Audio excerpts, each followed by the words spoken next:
Y es interesante este rezago educativo y cultural, José, porque nos enseñan de todo, ¿no? Nos enseñan geografía, historia, biología, química, ¿no?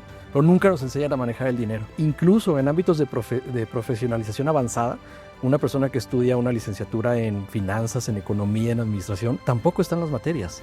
No están las materias que te enseñan a generar ingresos, a ahorrar tu dinero, a invertirlo. Por la razón que sea, no está en el sistema educativo ni cultural de este país, y yo creo que de ninguno, saber manejar el dinero. Gente que de repente se hace muy famosa, pues ya no saluda igual. La gente que gana mucho dinero ya no saluda igual, pero todo es como por ese poder. Por eso hay gente que tiene poder, aunque no gane mucho, el policía, por ejemplo. Claro. Tu vida cambia. Cuando yo estaba dentro de la academia, nuestro director nos dijo algo bien interesante. Nosotros no sabíamos que éramos famosos. Nos dijo, ¿saben qué? La gente cuando ustedes salgan les va a decir que ustedes cambiaron. Y pregúntense también si no la gente cambió, porque te están viendo diferente. Soy José Bielma, manejo un fondo de capital de riesgo y te invito a conocer las emocionantes historias que se esconden detrás de los emprendedores que luchan día a día por construir sus sueños. Bienvenido a Crónicas del Capital. Estrella y Iván, muchas gracias por acompañarme. Estoy, la verdad, muy contento de que estén aquí. Creo que, Estrella, creo que para la gente de mi generación no necesitas ni siquiera presentación. Eres, digamos, muy famosa, ¿no? De tu carrera como artista y como cantante que derivó de la academia. Y el caso tuyo, Iván, pues también eres muy conocido y has construido una imagen pública a través de tu trabajo en 100 ladrillos principalmente.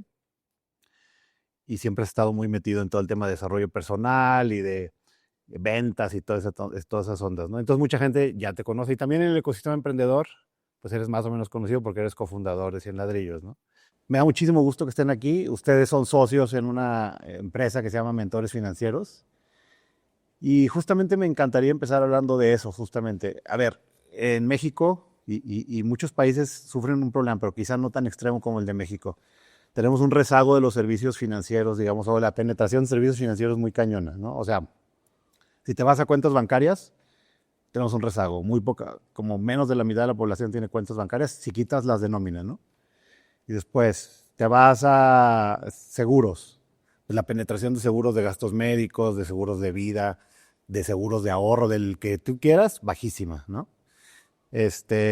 Inversiones. Pues si te vas a inversiones, estamos por los suelos, ¿no? Digamos que ha habido ciertas mejoras porque han crecido, seguramente ustedes lo tienen muy claro, las cuentas de casa de bolsa, ¿no? Principalmente por GBM sí. y por algunas otras empresas que han hecho algunos esfuerzos grandes, ¿no? Y después en criptomonedas, bueno, eso ha sido el boom, como los últimos quizá, no sé, 6, 7 años, donde también hay un chorro de scams y de fraudes. Y si te vas a los servicios bancarios, pues en general son muy malos, no te pagan nada si quieres ahorrar, te cobran mucho si quieres dinero. Y si te vas al crédito, pues pésimo, ¿no? O sea, crédito carísimo en todos lados, con condiciones súper ventajosas en el mundo formal y en el mundo informal, peor, ¿no? Entonces, digamos que la situación de finanzas personales en México es pésima, malísima, podrías decir, o no sé qué opinan ustedes, me gustaría saber su opinión. Sí, bueno, antes que nada, bueno, para empezar, gracias por esta invitación. Estamos muy contentos, Iván y yo, de estar aquí. Y sobre todo con este proyecto que mencionas, estamos arrancando Mentores Financieros. Esta es una academia donde nos enfocamos en esta educación financiera que abarca muchas áreas, el manejo de tus finanzas personales y el tema de lo que dices, qué pasa con el crédito, qué pasa con las inversiones, qué pasa con los instrumentos tan diferentes que hay de las inversiones, qué características tienen, qué riesgos tienen, y conocer un poquito más de todo lo que no nos han enseñado a lo largo de los años. Sí creo que no les conviene enseñarnos. Claro. Sí creo que no conviene esta educación y que la tenemos que buscar de manera externa. Definitivamente esa falta de conocimiento y que ni siquiera es tan complicado. Aparentemente el tema financiero es complicado porque nos han hecho ver como que es difícil o que requiere una profesión financiera y no tiene nada que ver. Porque mucho es sentido común, ¿no? Claro, mucho sentido común y aparte hay algo que nos pasa a todos. Nos preparamos, estudiamos o queremos hacer cosas o la prioridad del día es ir en busca del dinero. Entonces, tenemos que aprender a usarlo y a crecerlo y a armar un patrimonio. No sé cómo calificarlo, a lo mejor de la manera correcta. Digo que porque hay una que llama mucho la atención, pero es la incorrecta o es la falsa, ¿no? Entonces, abrir los ojos de esto es importante y entender en qué momentos son buenos o malos invertir. Hay momentos mejores que otros.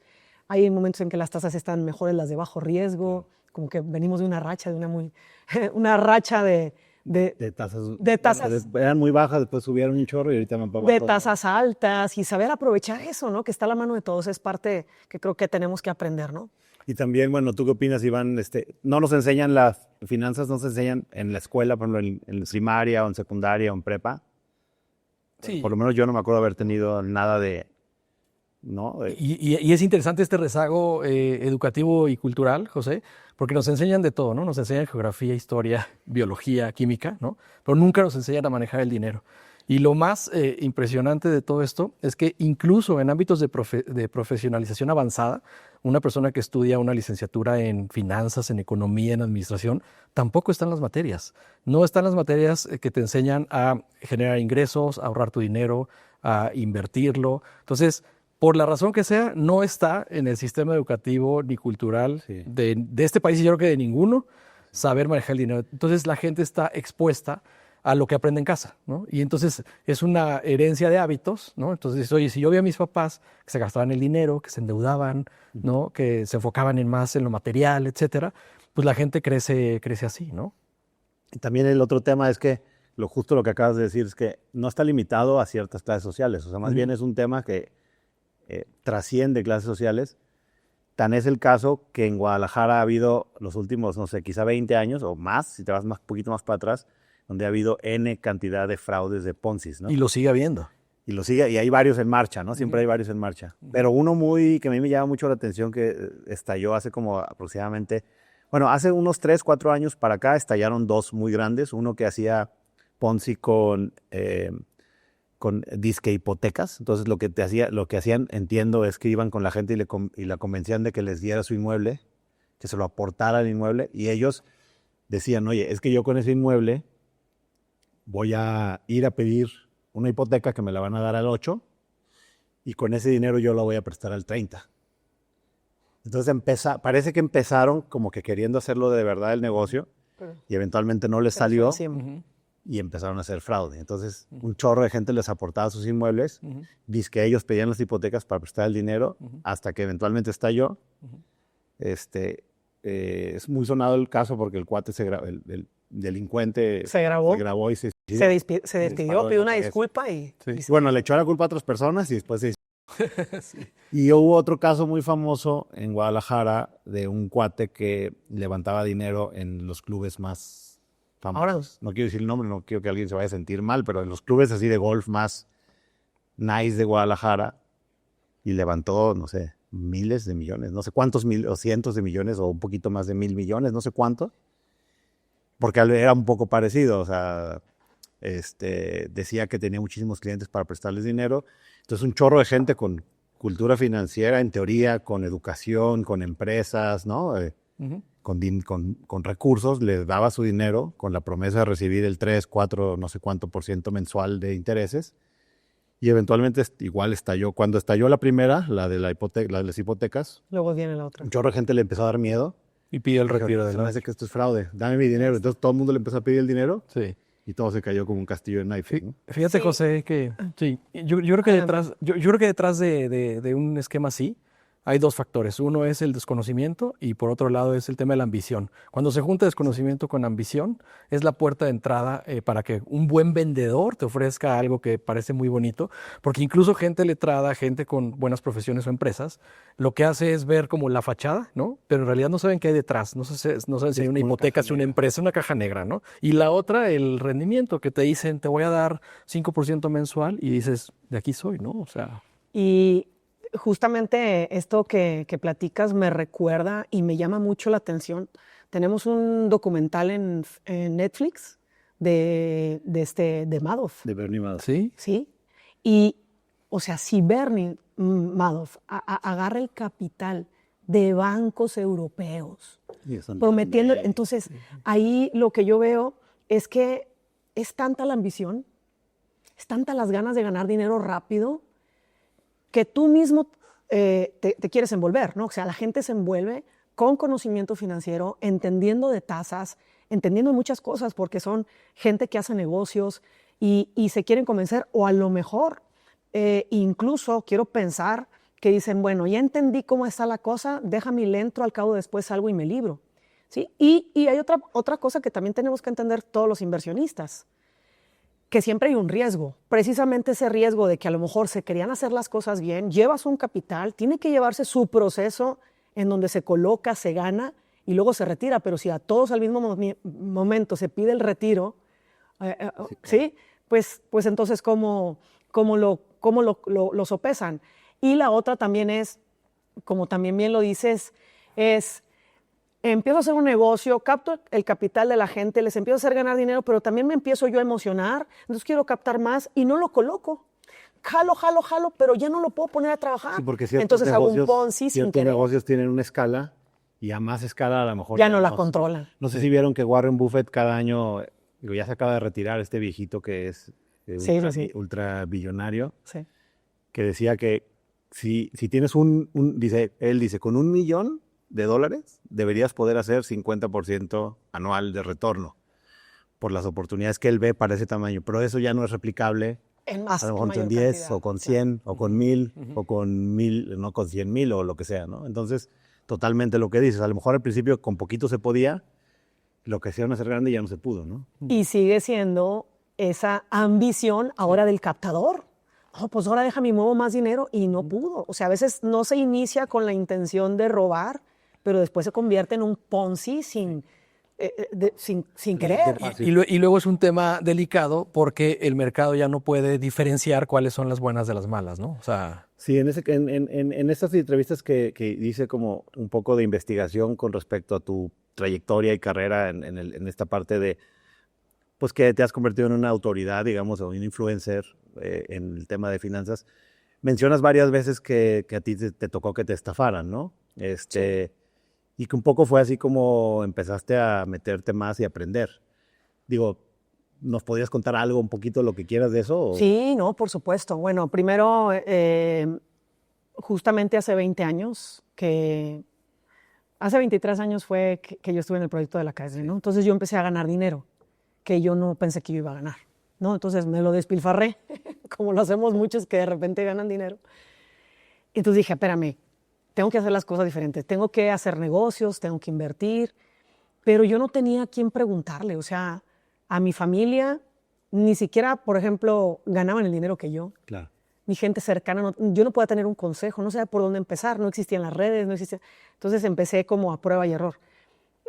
La primera inversión que yo hago, fíjate, es en Forex, la primera.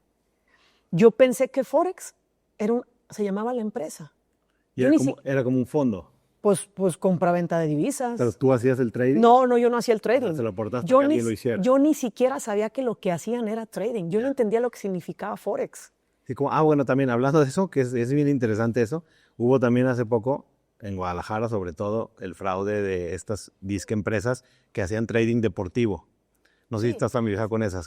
Sí, todas. Que apuestas, Que levantaban capital y tenían un algoritmo mágico. Esa, pero no es la única, hay varias más. Sí, y fíjate, sí, me preguntan a mí a veces los alumnos, oye, ¿cómo ves la inversión de las apuestas deportivas? Es que, ¿de dónde sacas que es inversión si ya me la estás diciendo tú como apuesta? Es una especulación. Tú ya estás diciendo que es apuesta, eso no es una inversión. Sí, cierto, ¿no? Sí, y bueno, que ahorita me gustaría comentar algo más adelantito después de hablar de Forex, rápido, sobre lo que son las apuestas de caballos. Que mira, que yo digo de una vez lo digo.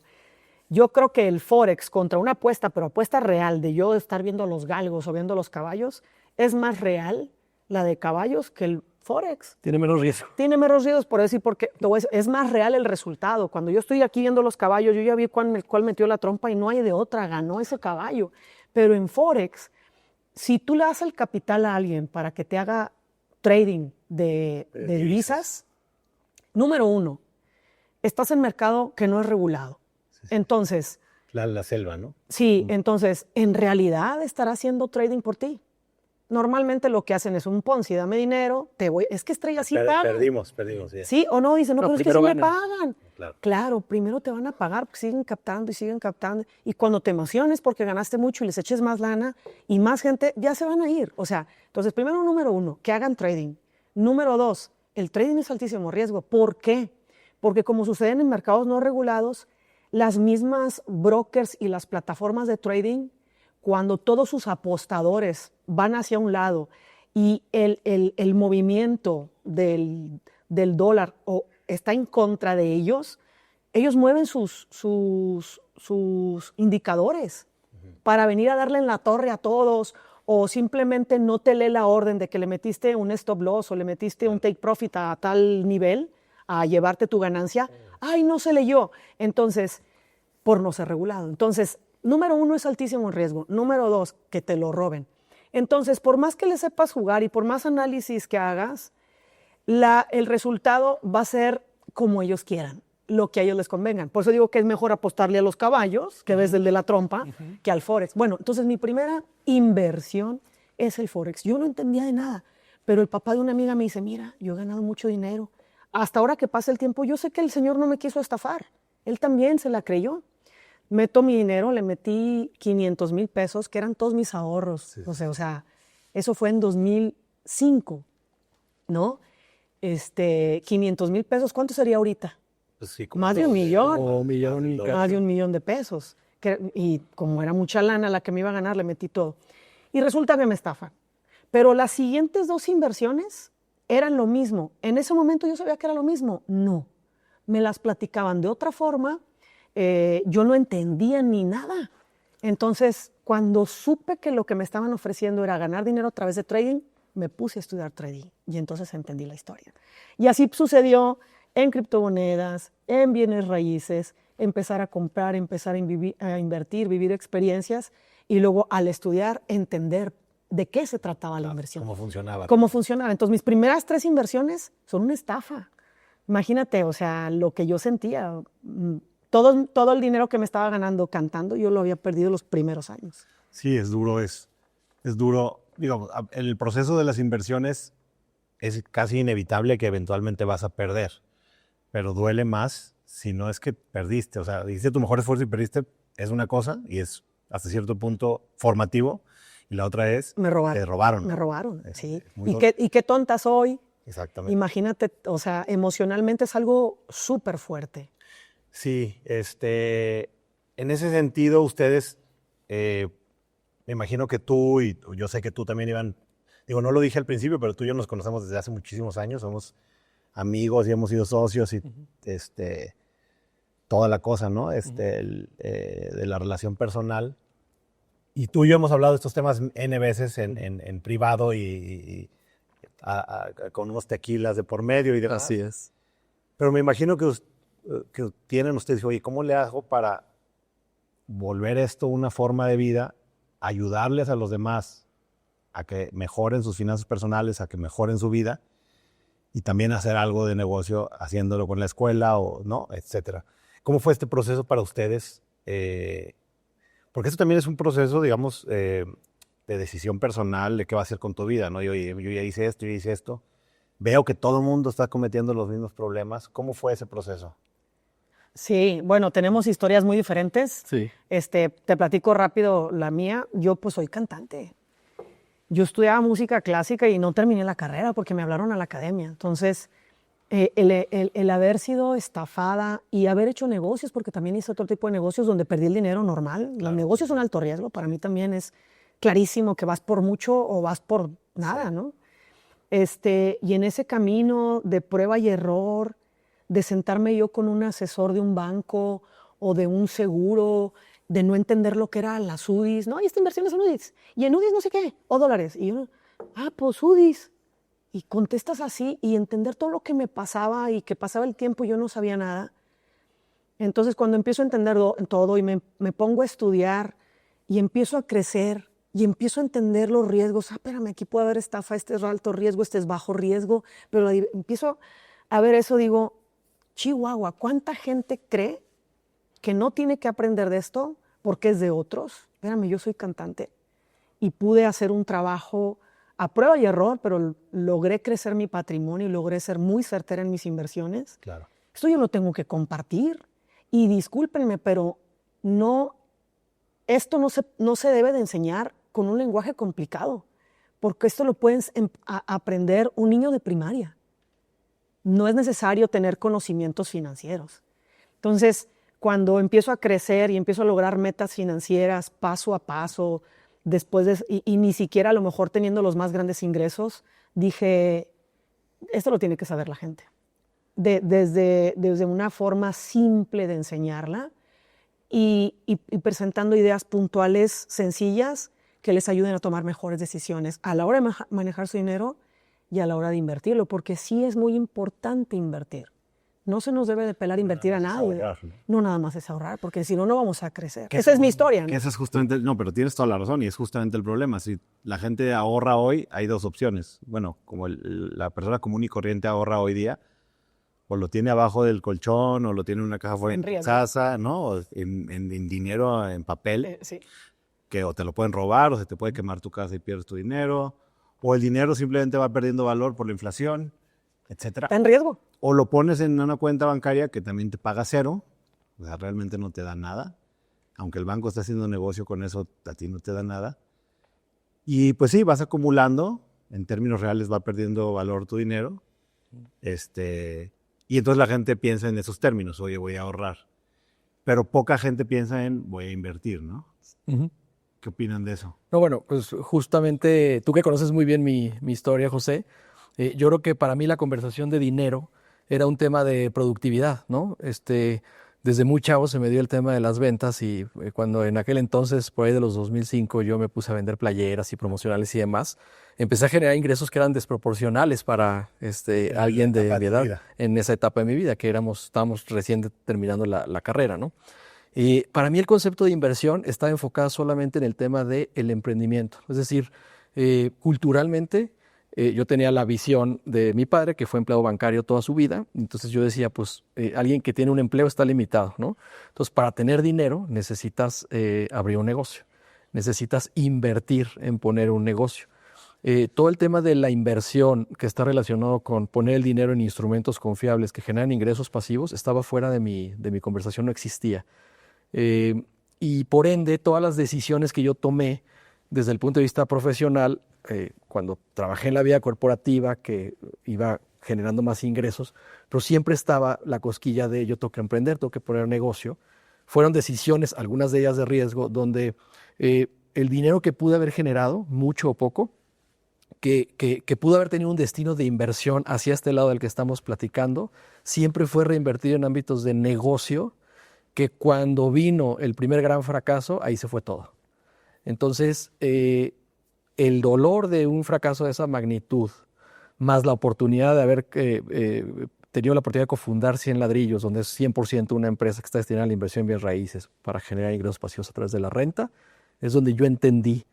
Y si esto más o menos fue a los 38, si a los 38 años de edad, con licenciatura, con maestría, con experiencia en negocios, ventas, etcétera, no sabes qué es invertir y que puedes invertir en bonos o en ETFs o en bienes raíces, imagínate qué puede estar pasando con gente que... Sí, porque tú estudiaste la licenciatura en el ITAM, Así es. La maestría en dirección de empresas del IPADE. Así es. Y aún así seguías... Trabajé en el mundo financiero, en HSBC. En banco, trabajaste en una empresa de consumo. KFC, para tema de expansión inmobiliaria. Y aún así seguías pensando nada más en términos en ese momento de acumular, ahorrar y acumular, y de empresa. Abrir empresas, exactamente. Entonces, en 100 Ladrillos, después de más de, quizás sin exagerar, José, hablar a través del equipo de asesores que pudimos hacer en 100 Ladrillos, con más de 50,000 personas, conversaciones reales de todos los días, me empecé a dar cuenta en la escucha de lo que los inversionistas decían,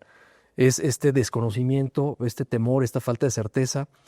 Por otro lado, esta confianza que nos brindaban para decir, pues ahí te va mi dinero.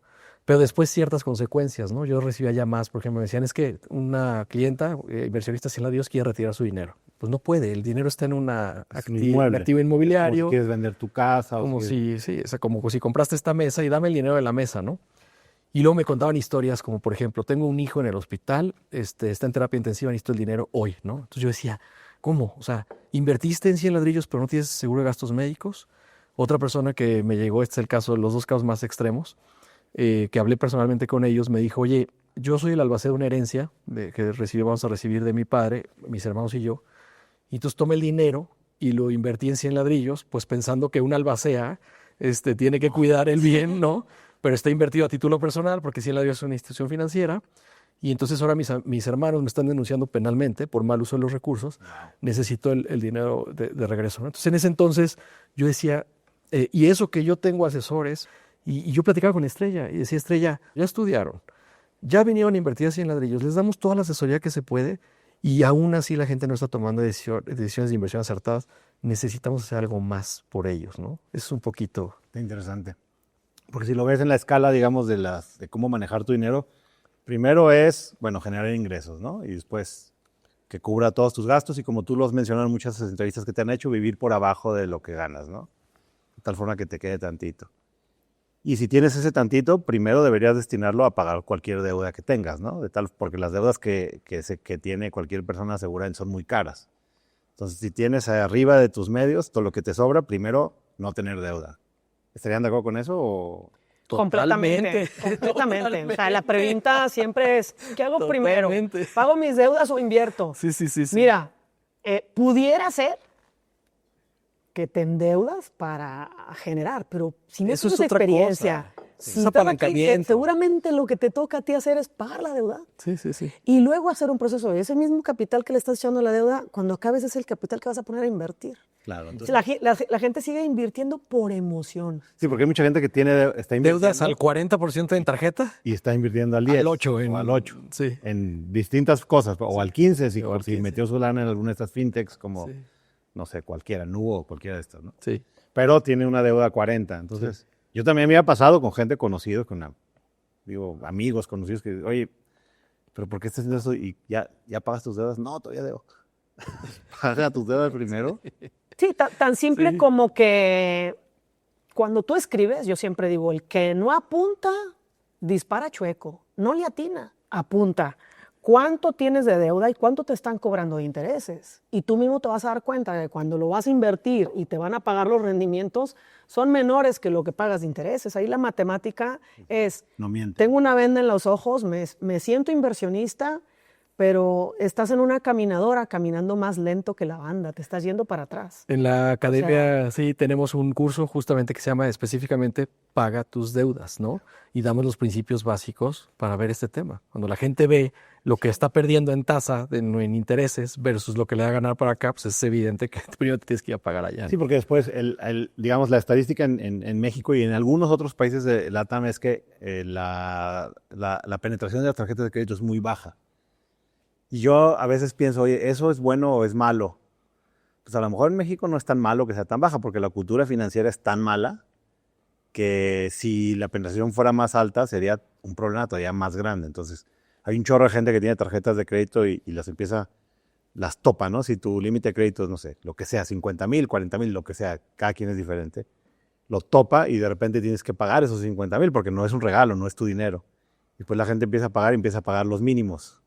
¿Y qué pasa cuando pagas nada más los mínimos? Se te triplica. No, O sea, pues nunca se vuelve impagable. Es una bola de... Se vuelve impagable. Eres un esclavo del banco. Sí, de Estás intereses, trabajando de intereses sobre intereses. Fíjate que el otro día me decía una chica, me decía, oye, fíjate, ¿qué opinas de los meses sin intereses? Porque yo me sé las fechas exactas y no sé qué para ir alargando, porque si pagas tal día y no sé qué, le dije, mira qué padre, se sabía todo. Dice, yo soy muy organizada en eso, ya sé qué día tengo que comprar y qué día pagar para... Dije, qué padre, estás haciendo una estrategia, pero al revés. Cámbiamela para este lado. ¿Para qué haces una estrategia de cuándo me voy a endeudar y cuándo voy a pagar para que el último día y no sé qué? Pues mejóralo al revés. Haz una estrategia para que no hagas eso, porque los meses sin intereses son sin intereses ahorita. En la primera que te atores, estás comprometiendo tu dinero futuro. En la primera que te atores, todos los intereses que te dijeron que no ibas a pagar, los vas a empezar a pagar. Estás agarrando más gasto de lo que tú puedes hacer. No, cero deuda.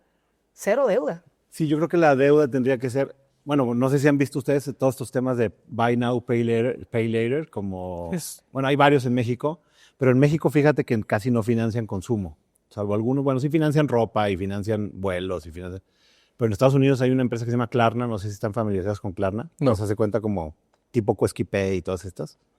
Pero ellos financian la compra del súper. No me digas. Sí, ya a ese grado. Sí. ¡Wow! ¡Qué miedo! Está cañón porque Qué terrible. te financian la compra del súper a 8 semanas. Dios santo. Entonces, o sea, una cosa es que te endeudes por el refri, entonces estén de acuerdo, o por, no sé, un auto, ¿no? Que por lo menos es un bien de capital. Si el auto, digo, Su depreciación. va depreciándose y al final lo vendes por mucho menos de lo que lo compraste, pero por lo menos mantiene algo de valor, ¿no? Y está bien que te endeudes porque a lo mejor no puedes pagar el precio, es big ticket item, le dicen. No te alcanza para pagarlo de una vez, pues pedís un crédito. Pero las verduras... Sí, o sea, o el entretenimiento, o los cine. viajes, o... No, Dios santo, o sea. Sí. Está cañón. Entonces, un poco lo que trato de decir, oye, pues ya pagaste tus deudas, ahora sí, ya otra vez tienes digamos, un superávit, un extra, ¿no? Y ese extra, la gente lo debería de invertir, si puede. Si lo necesita para una operación, para pagar la renta, para pagar la colegiatura de los hijos, eso no se debería invertir, lo tendrías que mantener en efectivo. Claro. ¿Y el resto, o sea, ustedes cómo lo ven? Fíjate que precisamente en la escuela tenemos así toda una estrategia paso a paso desde donde llega tu dinero, qué tienes que hacer con él. O sea, la prioridad es ese futuro, ese capital que tú vas a llevar a inversión en instrumentos de bajo riesgo, como un inversionista pasivo, no el del negocio, independientemente si te dedicas al negocio. No, imagínate que ganas dinero como emprendedor o como empleado o lo que tú quieras, da igual cómo lo ganas. Siempre tienes que tener un ingreso tú como persona. No combines las finanzas del negocio con las tuyas. Sí, ¿no? Tu negocio es ese. Págate primero. Págate a ti. Del negocio te pagas como quieras, comisiones, como te toque, por ventas, por la dirección, lo que tú quieras. Una vez que te pagas, ese dinero es el que te va a llevar a ser un patrimonio. Y el patrimonio no se juega. El patrimonio va al bajo riesgo. Ya tu negocio trae el alto riesgo, ¿no? Entonces, una vez que entra el dinero es, primero, qué porcentaje de mis ingresos voy a separar para dos cosas importantes. Número uno, la inversión de bajo riesgo para creación de patrimonio. Y número dos, el fondo de imprevisto, que es básicamente un fondo de tranquilidad. Sí, está bueno eso. Y después de eso, lo que tengo de este lado, tengo que adoptar un estilo de vida que sí pueda con esto. Pero la prioridad está acá, no es, déjame primero ver todo lo que gasto, a ver cuánto me sobra para invertir, porque entonces te llevas un camino muy lento. Sí. Hay una estadística en Estados Unidos, no sé si la han visto, que dice, me ha salido muchas veces en redes sociales, pero el 80% de la población americana, ni siquiera estás hablando de México, eso es Estados Unidos y en dólares, ¿no?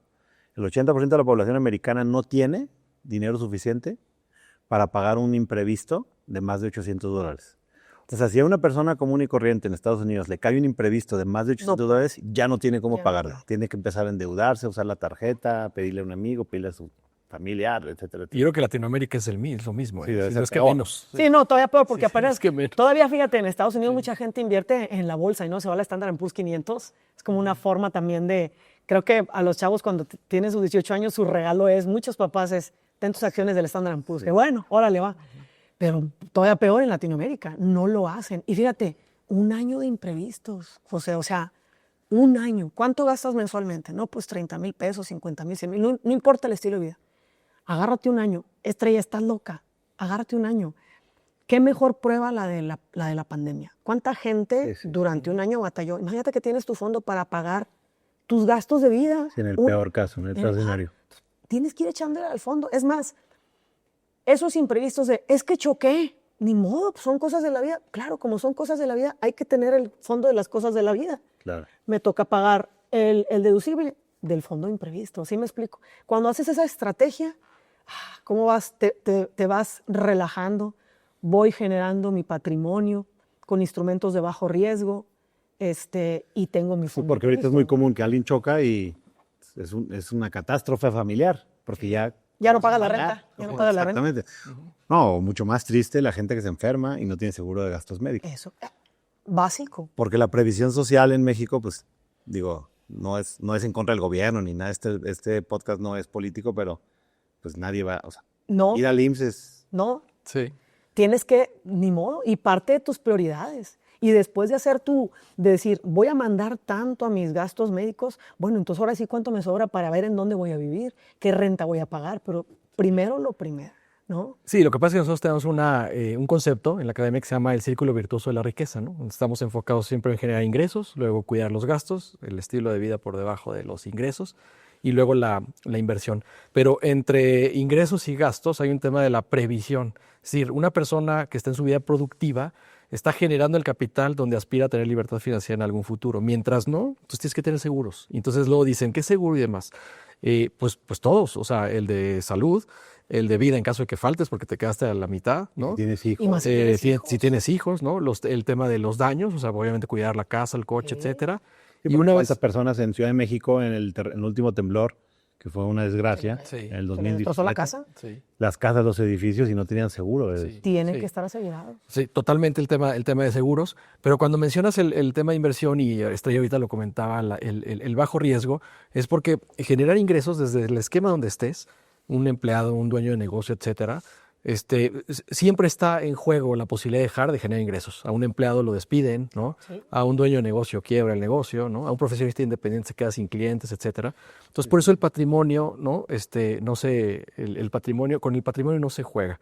Y es la típica diversificación, o sea, están los distintos instrumentos, ¿no? Los bonos del gobierno, distintos instrumentos, a lo mejor en México el tema de las OFIPOS que generan algún tipo de rendimiento, etcétera, y los bienes raíces, ¿no? Bienes raíces porque pues tenemos esta noción de que finalmente la inversión está en ladrillos que generan renta y que tiene plusvalía, pero nunca le decimos a los alumnos en dónde tienen que invertir y cuánto, sino más bien, José, es como la conciencia Conceptos. de decir que tu dinero esté invertido en un lugar en donde, a reserva del riesgo, porque toda inversión tiene riesgo, se va a preservar el valor en el mediano y en el largo plazo, de tal manera que tú te puedas seguir enfocando en la productividad para mandarle dinero al patrimonio, ¿no? Totalmente.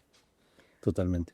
Y por el camino del paso a paso, del enfoque y del paso a paso, porque no existe el crecimiento grandísimo. Ese te lo va a dar tu alto riesgo.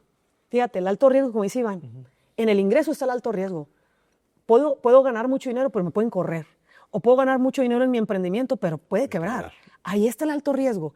Pero ahí échale, y lo pasas acá al bajo riesgo, y aquí te vas paso a paso, porque si te lo ganas con alto riesgo y lo quieres aventar a Forex para hacerte millonario pasado mañana, pues ya valió. Empezamos el camino, ahora sí que de la tortuga y la liebre, tal cual. Sí, ¿no? quizá yo creo que si estás en una situación muy precaria donde ya debes en las tarjetas y ya no te alcanza para vivir, con lo que ganas no te alcanza para pagar tus deudas, como que podría parecer que es imposible salir de ese círculo, ¿no?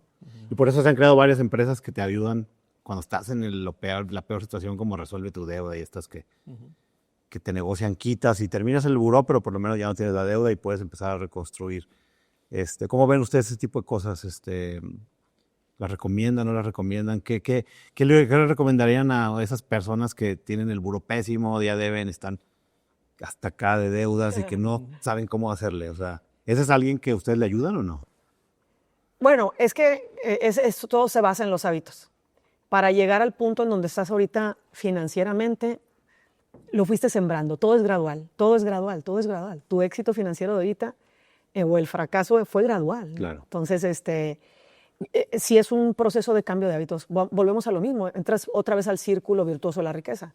Es el enfoque en el ingreso, en el enfoque en la administración de gastos para quedarte por debajo de los ingresos y en el enfoque de la multiplicación a través de la inversión. Entonces hay un momento en el que tienes que ganar aquí, tienes que gastar acá siempre. Entonces esto va a haber momentos en que se van a pago de deudas o a inversión.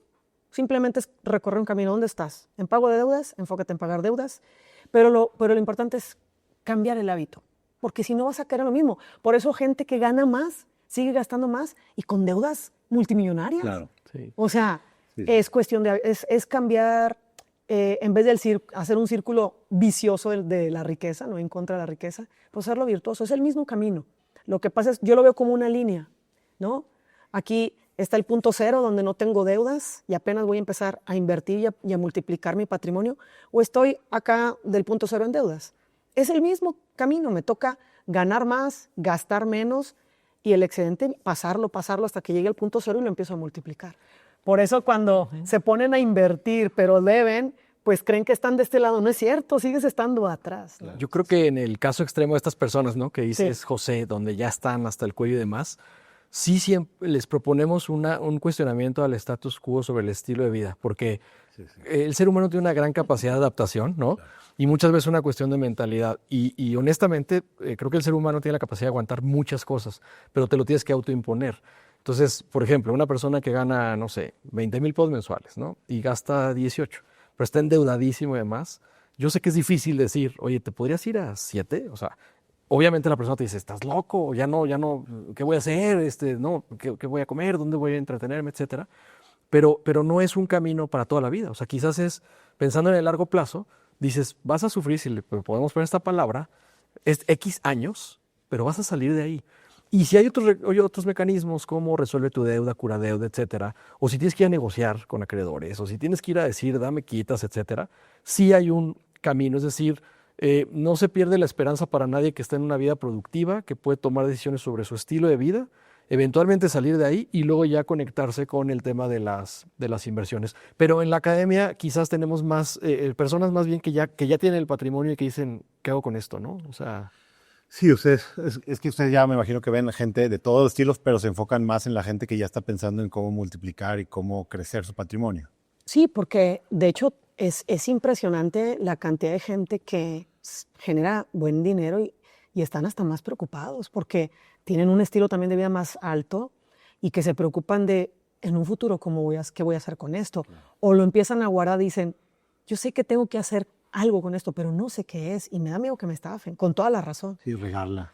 Sí, entonces nos enfocamos más en esta parte de crecimiento, ¿sí? A través de entender cómo administrar ese dinero y cómo administrar también tus activos, porque hay gente que ya compró una propiedad, que compró otra, que tiene una cantidad de dinero en el banco y ahí está perdiendo mucho, o la misma propiedad no fue bien elegida.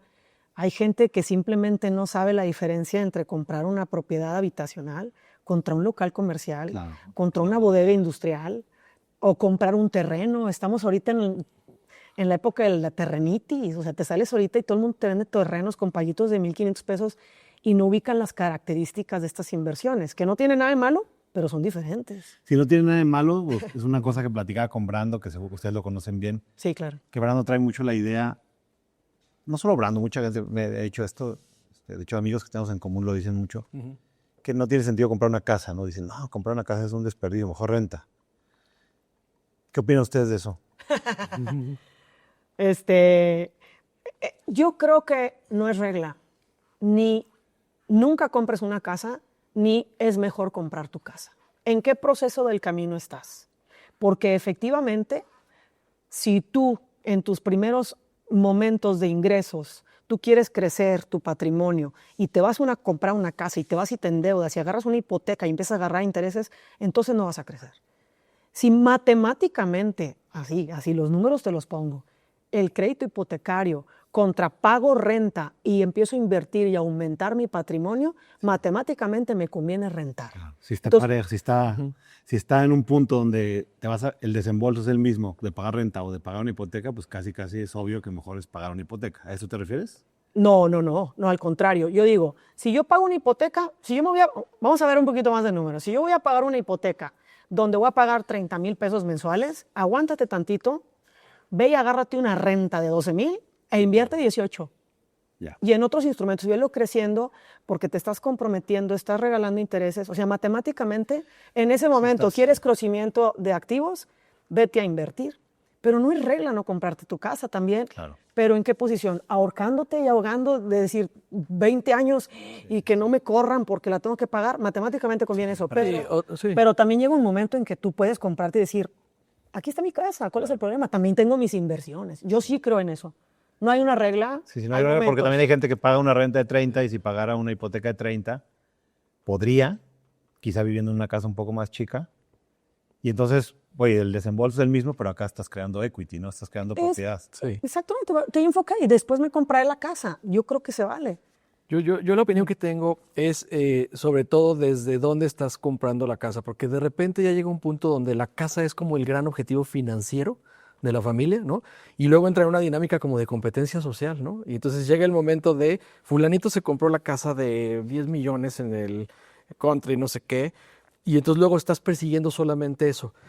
Suponiendo que por productividad económica lo logras tener, parece que ya llegaste, ¿no? Entonces, si esos 10 millones ya te pusieron ahí, ya por fin tengo mi casa, ¿no? Y estoy al lado del otro, comparado con lo que pueden hacer 10 millones a 15 años invertidos, etcétera, pues prácticamente vas a duplicar o triplicar esa riqueza que en el lado de la casa sí lo vas a tener en el activo, sí va a generar plusvalía, pero ¿desde dónde lo hiciste? O sea, solamente era porque era el gran objetivo y competir con los demás. Sí, yo un poco lo que le decía a Brando cuando platiqué esto con él es que para la mayor parte de la gente a lo mejor sí tiene sentido comprar una casa porque de otra forma la gente lo tiene o en su colchón o en la cuenta de banco y el dinero cuando está líquido pues te lo gastas, ¿no? Entonces, la gente común y corriente en México, así ha sido la historia, o sea, no es lo ideal, pero la verdad es un poco como el tema de las segubecas. ¿Conocen este producto de las segubecas? Sí, Sí, ¿cómo cómo no? ¿Cómo no? O sea, Las segubecas, si tú lo ves desde el punto de vista financiero, pues no. el producto No no tiene da. sentido. No da. Pero sí tiene sentido. Salvo que faltes. Sí, a la hora de una muerte. Obviamente por Porque eso lo que pagaste... pero tiene sentido desde un punto de vista, sí tiene sentido. Que mentalmente lo ves como un gasto. Entonces, ya lo traes y entonces ya no piensas en Lo él. gastaste antes. Tú mismo te autoimpusiste un gasto. Y está. Todos los meses lo tienes, te lo pagan, te lo cargan a tu cuenta, ya ni te das cuenta y es una forma que estás ahorrando. Obviamente si ese dinero lo agarraras y lo pusieras en el S&P o en cualquier otra cosa y te esperas los 18 años que dura las segubecas, te va a ir mejor haciendo eso. Aparte porque no es líquido, no lo puedes sacar. Me refiero a si lo metes en un fondo de estos de ahorro, tipo los que venden. Digo, varias aseguradoras los venden, no me acuerdo cómo se llaman los. Pero crea un cierto nivel de disciplina. Eso es un poco a lo que me refiero. Lo mismo pasa con las hipotecas. Sí se vale. ¿Sabes cómo lo resumiría yo? Todo se vale, pero si estamos conscientes de lo que está pasando. Claro. Y de dónde estamos, y si entendemos los números, y no son complicados. No es lo mismo agarrar la segubeca y no entenderlo, el beneficio, los beneficios y los pros y los contras que tenemos, agarrar una casa con pros y contras, qué está haciendo tu dinero y qué no está haciendo tu dinero y qué podría hacer acá.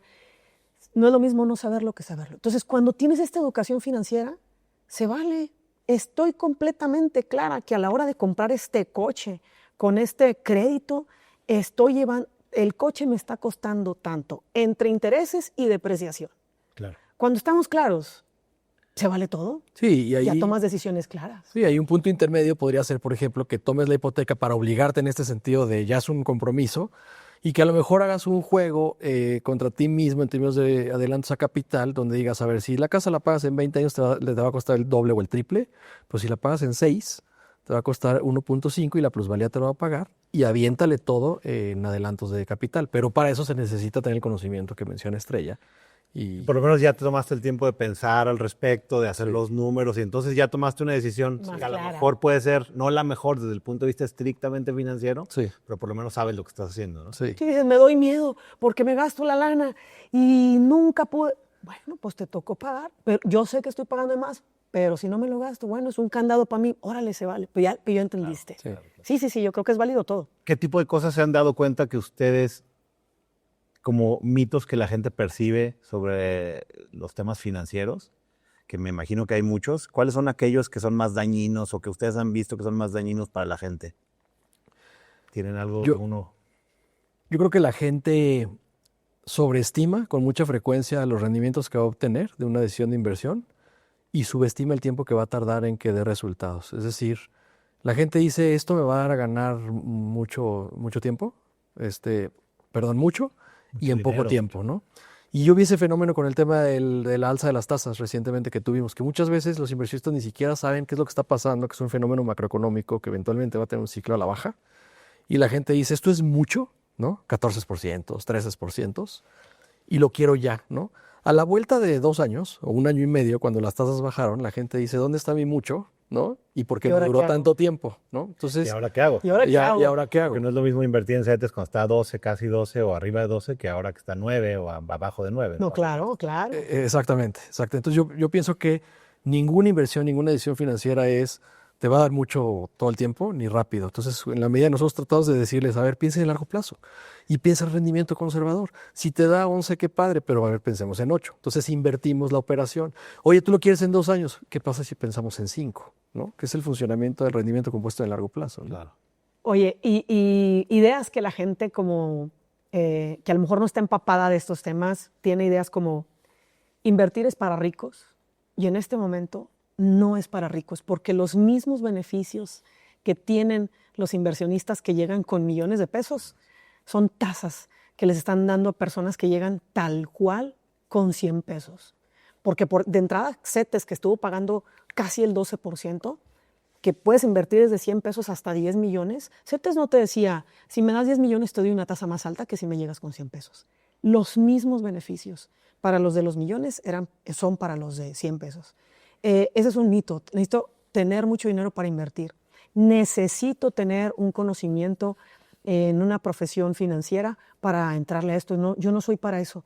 Eso es todo un mito. Y tú lo dijiste hace rato. Gente que estudia finanzas, que estudia economía, contabilidad, administración, no está teniendo una libertad financiera, no está teniendo un patrimonio porque se enfocan en otra cosa. Cualquier persona podemos hacerlo. No tengo tiempo, esa es otra, no tengo tiempo de aprender. Regálate media hora todos los días, levántate media hora más temprano. Las inversiones ya son en línea, ya no tienes que ir a hacer filas para eso, ¿no? Y la educación está a la mano, hay mucho contenido gratuito también. Sí, ¿no? en YouTube o bueno, en internet hay todo, ¿no? Todo lo que busques hay algo. Y sí, estoy totalmente de acuerdo. O sea, eso de que no sé de algo, y aparte que ahora tienes ChatGPT y todas estas cosas que tienen todo el conocimiento humano prácticamente en una oración, que te puedes hacer una pregunta. ¿Sabes qué me pasaba a mí? Cuando yo decía, tengo que aprender esto y no sabía por dónde arrancar, me empecé a comprar el periódico El Economista y había una revista que se llamaba El Inversionista, ¿no? Y las compraba y yo no le entendía nada. Y yo decía, pues no importa, lo voy a seguir leyendo hasta que lo entienda, hasta que la lógica me dé de tantos comentarios. Me aventaba artículos completos, José, y no entendía nada. Soy cantante y vengo de familia mi papá era luchador, mi mamá cantante. O sea, yo vivía, comía, desayunaba y cenaba espectáculo. Claro. Entonces, si tú sitias tu cerebro, lo va a entender. No hay de otra, ¿no? O sea, y aparte, bueno, ahora que tenemos tanta información también tan simple, o una academia, la de nosotros, u otra, lo que sea, ¿no? Pero este es el sello de esto que mencionas, trae el sello de la forma de enseñanza que tenemos en la academia, porque enseñamos los conceptos de forma práctica, sencilla. La gente se siente cómoda, no hay tecnicismo, no hay temas sofisticados, ¿no? Ahora, el reto que ustedes tienen es, bueno, varios, ¿no? Crear una comunidad, porque es lo que están tratando de crear.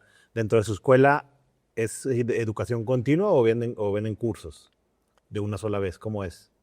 Bueno, lo que tenemos es, tenemos varios programas, Ya. pero hay uno que es un intensivo, ¿no? Que la gente va un fin de semana a tener los conceptos más importantes de finanzas personales e inversión con ejercicios prácticos, y después los invitamos a un programa más avanzado en donde ya hay más largo plazo, donde hay distintos temas, y eventualmente les acercamos, nos preguntan, oye, y bueno, ya entendí que seguros, ya entendí que bienes raíces, algunas colaboraciones donde la gente, Estrella y yo, decimos, bueno, estos creo que son confiables, pueden ir a ver allá si les interesa y empezar a hacer su patrimonio con esto. En la parte de la comunidad, me imagino que ustedes lo tienen claro que es una responsabilidad grande enseñar este tipo de cosas, porque todos los temas de dinero son delicados. Claro, por supuesto. Entonces, hay una gran responsabilidad de enseñar estas cosas. Y también está la otra de caer en el problema de que la gente te termina viendo a ti o a cualquiera de los dos como gurús, ¿no? Y cómo hacerle para no creértela de más y de repente ya caer en estos errores del ego del gurú y que después pues la gente prácticamente ya crea todo lo que le dices. O sea, ¿cómo le hacen ustedes? Digo, esto es un tema de desarrollo personal, claramente, ¿no? O sea, ¿cómo le hacen ustedes para no caer en esto? No, nosotros hablamos completamente claro con los alumnos. Número uno, nosotros como inversionistas, Para empezar, no captamos el capital. Nosotros hablamos de estos temas, siempre les aclaramos que es bajo nuestros puntos de vista, Claro. bajo nuestras experiencias, y nosotros no captamos capital. Entonces, desde ahí, y al no tener una marca en la frente, al ser neutrales, hablamos pues realmente Lo que es. sí, con, Sí, no, tú no le estás viendo nada. Tú, mira, te traigo esto que hice sí, yo. que, O te mi traigo esto empresa de porque es lo seguros. mejor, Claro. entonces no hay una recomendación tal cual. Y número dos, hablamos, obviamente hay que nombrar marcas, hay que hablar de distintas inversiones, pero no hay clase que no les digamos que entiendan que todas las inversiones tienen riesgo. Es que no existe ninguna inversión en el mundo entero con cero riesgo, ni un bien raíz, ni los CETES. No. Todo puede pasar, Sí. ¿no? Porque en la vida todo puede pasar. Entonces eso se lo repetimos mucho y que se hagan responsables, ¿no? Claro. O sea, porque hasta el dinero guardado debajo del colchón, aparte de que pierde por la inflación, como tú dijiste, se les puede quemar la casa. Claro. Entonces, eso se lo repetimos mucho y los hacemos muy conscientes. Entonces, y les digo, oye, ahí donde invertiste tú y que yo invertí, tú y yo estamos en el mismo riesgo, igualitos, Sí. ¿no? Y fíjate que también, por otro lado, es que lo estamos construyendo, yo mismo lo estoy construyendo, es decir, yo no puedo presumir que ya llegué, ¿no? Y tengo en mi vida, José, yo he tenido la oportunidad de tener referencias, algunos mentores, pero otros son referencias muy cercanas de gente muy capaz que ha hecho grandes cosas, que para mí todavía constituyen una meta, ¿no? Y si me permites platicarlo, uno de ellos es tu padre, ¿no? Entonces, yo sé la historia de tu padre, lo que construyó, cómo lo hizo, cómo empezó desde cero. Y alguna vez yo te pregunté, oye, ¿cómo mantiene ese balance para tener los pies en la tierra, ¿no? Entonces tú me decías, en casa siempre se hablaba de negocios, de decisiones de negocios, de productividad, de cómo darle un mejor servicio al cliente, pero nunca se hablaba de cosas, ¿no? Nunca se hablaba de Del carro. tengo tanto, ¿no? Sí. Y eso me ha acompañado toda mi vida y me seguirá acompañando. Eso es lo que le estoy enseñando a mis hijos. Entonces, cuando damos clase, pues no estamos desde una posición de yo soy el que sabe y te voy a decir cómo hacerlo, ¿sabes? Sí, pero lo importante también es que tienes que ser un poco paranoico en la vida, un poco lo que tú dices. Clave. Todo tiene riesgo, ¿no? Además. Si eres paranoico, es lo mejor.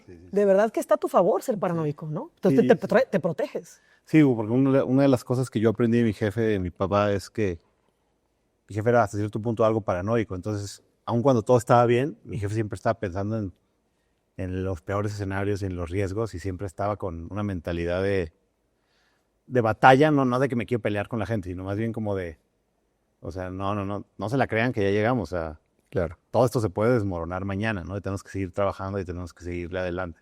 Que es un poco la mentalidad que tiene que tener alguien cuando está tratando de cuidar sus finanzas. Nunca ya llegaste a ningún lado, o sea, Así Y es. todo puede pasar. y todo puede pasar. Y hay gente que tiene mucha lana que la pierde toda, Claro. y hay gente que no tiene nada que construye mucha. Entonces, Sí.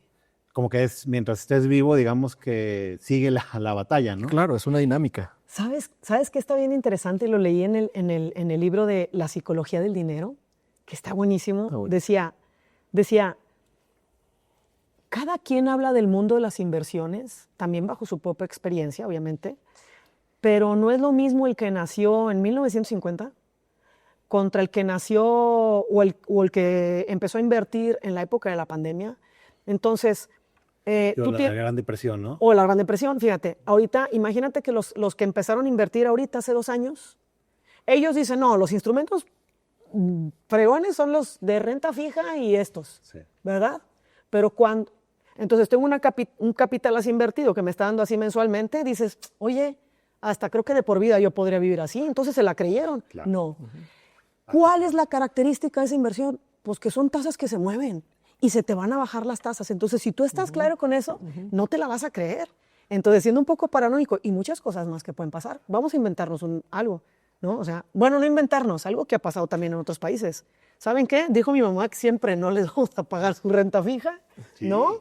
Porque el gobierno no sé qué, eso ha pasado. Sí ha pasado. Oye, como el caso es muy improbable, ¿no? Pero que la NASA descubre un asteroide que tiene no sé cuántos trillones de valor en oro, ¿no? Sí. Entonces dicen, híjole, estaría padrísimo porque si pudiéramos traer ese asteroide a la Tierra, nos tocaría de, no sé, persona? 10 millones de dólares por persona de oro, ¿no? Pero Y eso lo que pasó. la gente no entiende es, si pudiéramos traer ese asteroide de oro, el valor del oro sería cero. No, pero eso está bien interesante lo que dices, ¿por qué?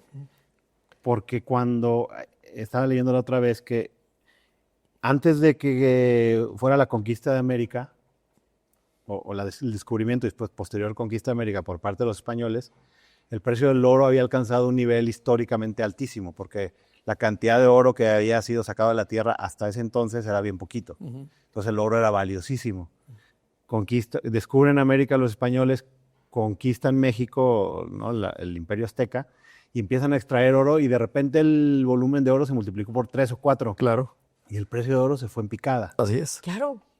Y si ves una gráfica histórica ajustada por el costo del dinero, lo que ves es que no hemos recuperado, o apenas estamos llegando otra vez al punto La caída. del 1400 o 1500 y cacho, ¿no? O sea, en más de 500 años el precio del oro no ha subido realmente. O sea, No. está acá, bajó, después bajó, sí, y entonces la gráfica, y ahorita otra vez estamos cerca de ese punto. Y eso le puede pasar a cualquier activo. De hecho, eso En le puede cualquier pasar a momento. un tema que yo siempre platico con Iván, no sé si te ha platicado, es que hemos discutido, no discutido, sino Conversado. conversado de ideas. Y una cosa que pasa mucho es que históricamente los bienes raíces han sido una gran inversión en nuestra sociedad, en México, y concreto en Guadalajara. Por ejemplo, cualquiera que haya comprado una casa de los últimos, no sé, 30, 40 años, le ha ido espectacular. Ok. Porque las dinámicas demográficas han promovido eso, ¿no? Pero si tú te pones a ver y analizar el mercado inmobiliario de Japón, por ejemplo, donde la población va para abajo, lo que te encuentras es que allá los inmuebles ya no se aprecian. De hecho, los inmuebles bajan de precio. Si tú compras un inmueble, es muy poco probable que lo vas a poder vender a lo que lo compraste, un poco como pasa con los carros en México, o en todo el mundo, pues, con los automóviles. ¿Por qué? Porque la población va a la baja, nacen muy pocos bebés, hay un chorro de casas vacías. Entonces es muy difícil. No. Entonces comprar una casa no es una buena inversión. Más bien la gente compra una casa porque necesita un lugar donde vivir, como cuando compras un carro, pero sabe Con la conciencia de la que depreciación. le va a perder, exactamente. Entonces en ese contexto, pues sí, ¿para qué te compras una casa? Mejor la rentas, ¿no? Sí. Pero como la demografía en México, por ejemplo, ha sido tan buena, y eso podría cambiar porque ahora también las dinámicas demográficas ya no son tan buenas en México, ¿no? Donde la pirámide poblacional se está aplanando. La gente tiene menos hijos. La gente tiene menos hijos, la esperanza de vida ha subido, la gente vive más años, y no están naciendo los que van a suplir a los que sí se están muriendo. Y entonces en esa dinámica podría llegar a suceder algo parecido a lo que está pasando en Japón, pero lo mismo podría pasar en Italia o otros países. Entonces, la cosa es la diversificación. Exactamente. Fíjate, Pero- José, que adelante. lo que a raíz de esa discusión, porque la hemos tenido muchos años, siempre que doy la clase de bienes raíces, les digo esto, ¿no? Les digo, los bienes raíces tienden a incrementar su valor con el paso del tiempo, pero no todos los bienes raíces suben su valor todo el tiempo. Por eso hay que saber elegir, ¿no? Sí, totalmente. Sí. Y aún haciendo una elección pueden pasar 1000 cosas, Sí. ¿no? ¿Qué puede pasar? Pues un hundimiento, ya valió. O sea, Sí.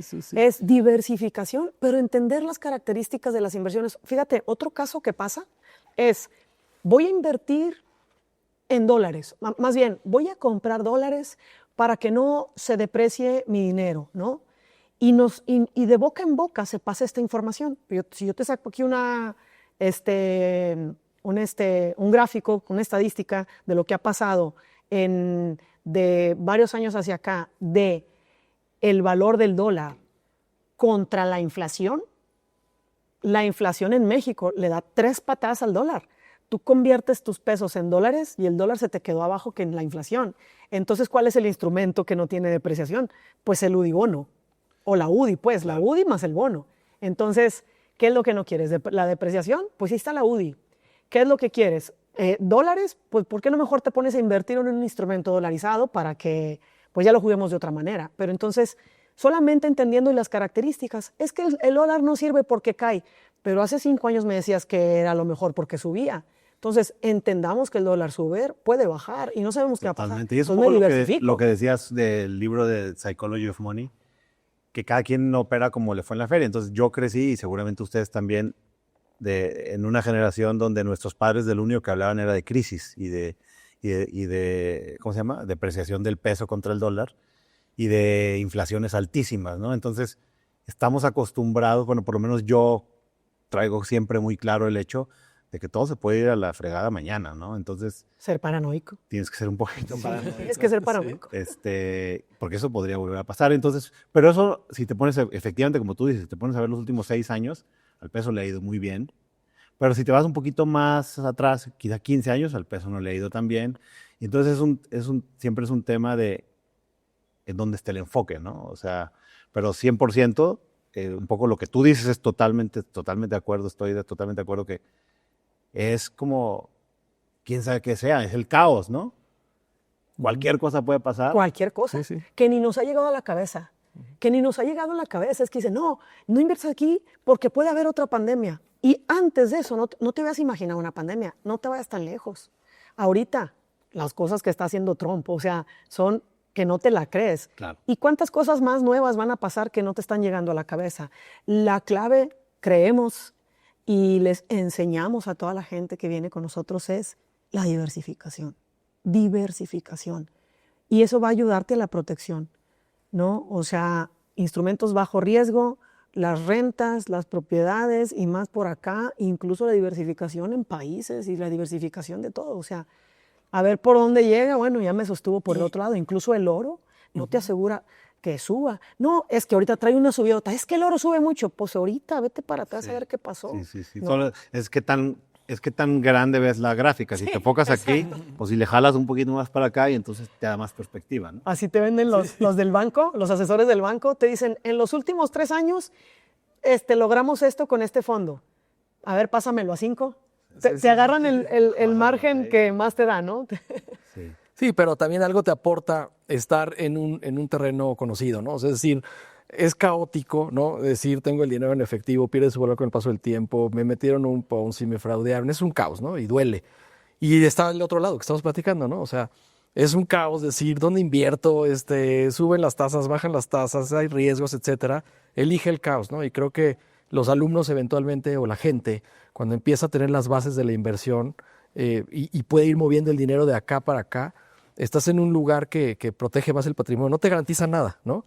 Pero por lo menos el patrimonio está un poco más protegido, ¿no? Oye, yo sé que tú tienes mucha experiencia, Estrella, siendo famosa, ¿no? Pues muchísimos años de tu vida. Bueno, sigue siendo muy famosa, sobre todo con gente de nuestra generación. Y entonces para ti seguramente es natural ser ahora una personalidad del Internet y de las redes sociales y de YouTube y, ¿no? Tener tu academia de finanzas personales. Y entonces para ti a lo mejor tú ya estás más acostumbrada a cómo lidiar con esa fama y quizá ya tienes más los pies sobre la tierra. En el caso tuyo, Iván, pues a lo mejor un poco menos porque no has tenido esa experiencia de ser tan famoso. Me imagino que a ti todavía te detienen en la calle, te piden autógrafos, la gente quiere tomarse fotos contigo Sí. porque eres una personalidad. Y entonces ya que te piden un autógrafo ya no te haces así como cosa de todos los días. Pero a lo mejor sí tienes que, a medida que vayan creciendo la academia y que sus personalidades, bueno, la tuya que todavía no es tan grande, vaya creciendo, ¿cómo piensas que vas a manejar todo ese tema? O sea, que no... Porque a veces, digo, tú lo viviste, pierdes la cabeza, ¿no? Cuando tienes mucha fama, mucho éxito. Y fíjate que es una conversación que la hemos tenido en varias ocasiones, Iván y yo. Hemos tenido varias veces esa ¿Y qué le conversación. recomiendas? Yo le platico que yo vi muchas cosas, ¿no? Porque hay dos partes que las tengo muy presentes. Una es la fama y otra es el dinero. Yo creo que la gente cambia cuando tiene poder.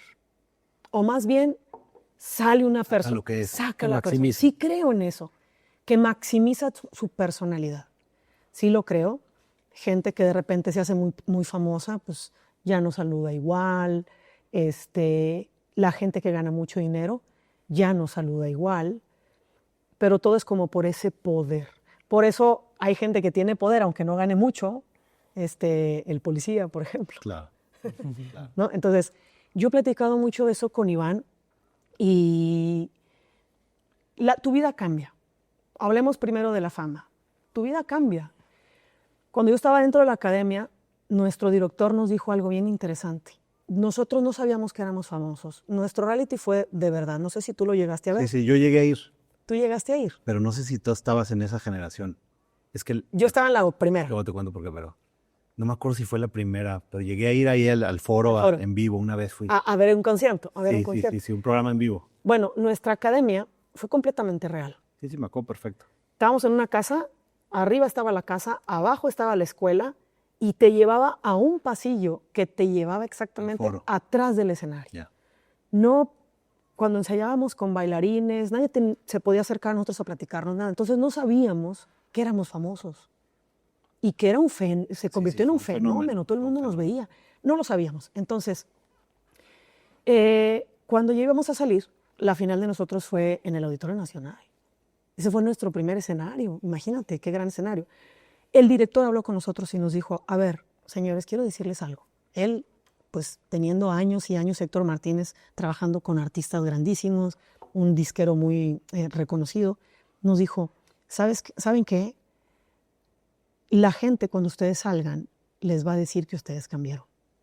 Y pregúntense también si no la gente cambió. Porque te están viendo diferente. A mí me pasó, llegué a Monterrey y mis vecinos me hablaban diferente, pero me veían para arriba. Yo decía, yo quiero que me hablen igual. Sigo siendo yo. Sigo siendo yo, nada más me fui tantito. Yo quiero ir a la tienda de la esquina de mi casa igual a comprar cocas. Pero ya no se puede. Pero ya no era igual. Entonces está la fama que sí te puede llevar, tu vida cambia. Tu vida cambia. Tus amigos cambian. Ahora me junto con artistas. Claro. Entonces eso te puede mover un poco. Y la otra también hablando del dinero, en el crecimiento del dinero, pues también puedes ser diferente. Yo creo y que lo único que tenemos que hacer más bien es pensar que somos un puntito en el mundo y al contrario, de que si tú tienes fama o tienes dinero, tienes que estar agradecido. Lo único que te va a mantener con los pies en el suelo es agradecimiento.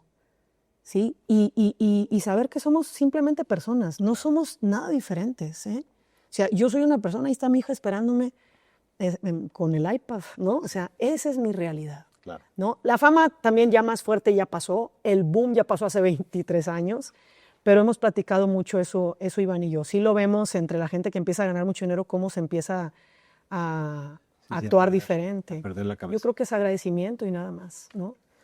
Tú. Yo tengo dos referencias, José. Primero, yo no soy, todo lo que yo hago y quien yo soy, no soy solo yo. Soy producto de un salto incluso generacional, el que yo digo, porque mi abuelo era carpintero, una familia de escasos recursos, mi padre creció en una familia de muy escasos recursos, y él tenía de dos, o irse con mi abuelo, dejar la escuela para irse con mi abuelo al taller y tener ese destino, o estudiar. Por recomendación de un tío le dijo, el camino de tu papá ya lo sabes, yo soy contador, trabajo para una empresa, podría hacer este. Entonces mi papá eligió el camino de la contaduría y eso hizo que yo pudiera crecer con las oportunidades con las que crecí, acceso a educación privada, etc. Entonces, para mí es salto cuántico, porque pues o era carpintero o quién soy hoy. Y la otra, José, es la perspectiva futura. Eso es hacia el pasado que me mantiene con los pies en la tierra. Y hacia el futuro me gusta mucho lo que decía Walter Elias Disney, que decía que tu propósito de vida sea como del tamaño de un pastel, al que solamente le puedas dar una pequeña mordida en toda tu vida, ¿no? Entonces él decía, yo quiero hacer felices a todos los niños del planeta. En toda su vida, pues los que han podido ver los parques de Disney y eso, pues es una pequeña mordida, ¿no? Yo he platicado mucho con Estrella. Si no podemos ayudar por lo menos a 1 millón de mexicanos, seguimos quedándonos cortos, ¿no? Es ese puntito que dice Estrella, ¿no? Hoy por hoy tenemos estamos a punto de llegar a los 5,000 alumnos en la plataforma. Estamos pensando que 1 millón... Pero te llevan poco tiempo, ¿no? ¿Cuándo empezaron Mentores Financieros? En enero En enero de este año. Llevan nada. Llevamos nada. Llevamos nada. Bueno, tú ya llevas más tiempo, pero digamos, ya en este proyecto llevan poco realmente. Acaban de empezar. Sí, prácticamente acabamos de empezar. Estamos muy contentos, muy agradecidos por toda la confianza de estos 5,000 alumnos. Tenemos que estar enfocados en ayudar a la gente, José, y eso hace que el propósito nunca se acabe, ¿no? Pues ahí está padre, ya tienes una meta. 1 millón de alumnos. 1 millón de alumnos. ¿En cuántos años? Pues si tuvieras Pues que si se decir, pudiera en 2 meses. ¿en 5 años o qué? yo creo que 5 años, sí. Yo creo que 5 años. Y tiene que ser un tema de escala, ¿no? No gradual de que sean 200,000 alumnos por año. Pues yo creo que están cumpliendo con una labor social. Digo, obviamente ustedes están haciendo negocio, están haciendo sus cosas, pero una cosa que aprendimos en el IPADE, ¿no? Es que los empresarios también tienen una función social. Claro. Y con los servicios que ofrecen ayudan a mejorar o a empeorar la sociedad. Y creo que lo que ustedes están haciendo es mejorar la sociedad, entonces les deseo mucho éxito. Me gustaría hacer una pregunta que normalmente hago a los invitados, es que ya han pasado, no sé, su carrera profesional de ambos ya lleva muchos años, ¿no? Ya me imagino que ha tenido muchas altas y muchas bajas y todo en medio. Pero si pudieras regresar a cuando tenías 23 en tu caso, o tú cuando tenías 19, cuando ibas a entrar al ITAM a estudiar Derecho, y te pudieras dar solo una recomendación o un par de recomendaciones, ¿qué se recomendarían? A mí misma. Si a ti misma, yo ya viví todo esto, algo que te hubiera gustado saber en ese entonces, que ahora ya sabes, ¿qué te recomendarías? Sí, no lo sabía, lo hacía sin estar tan clara, pero pondría más enfoque en esto. Es todo lo que tú quieras hacer y todo lo que tú quieras lograr se hace paso a paso, con enfoque y disciplina. Si tú haces eso, el mundo es tuyo, en el área que tú quieras. Súper. ¿Y en tu caso? Yo lo que diría es, si tú tienes la visión o las ganas de hacer algo, empieza pronto. No postergues, no digas, déjame termino esto, déjame. Cuando ya sea esto, o sea, empieza pronto y muy importante, pide ayuda. A veces pensamos sobre el camino del emprendedor es un camino muy solitario. Pues siempre hay gente que está dispuesta a ayudar. ¿Te arrepientes de no haber empezado antes como emprendedor? Exacto. Eso he escuchado de varios invitados que les he preguntado esto, que les hubiera gustado empezar antes, que sienten que tardaron mucho. Pero bueno, también Kentucky Fried Chicken, el Coronel Sanders empezó muy viejo, a los 60. A los 65 empezó y ahí es donde aprendí todo el negocio inmobiliario. Entonces, como dice Steve Jobs, los puntos se unen hacia atrás, ¿no? Entonces, pues muchísimas gracias. De verdad aprecio mucho que me hayan regalado su tiempo y que hayan estado aquí. Para mí es un honor haberlos tenido como invitados y les deseo muchísima suerte en Mentores Financieros y ojalá en algunos años puedan volver a venir y que me platiquen si llegaron al 1,000,000 de estudiantes o no. Por supuesto, claro que sí, José. Leo, por supuesto. Muchas gracias. Yo tenía muchísimas ganas ya de conocerte. Encantada que nos hayas invitado a este espacio. La conversación estuvo padrísima, así es que sí espero que también en otro momento nos invites nuevamente. muchas gracias, José. Gracias, José. Gracias. Si te gustó este episodio, dale like, suscríbete al canal y activa la campanita. Compártelo y recomiéndalo.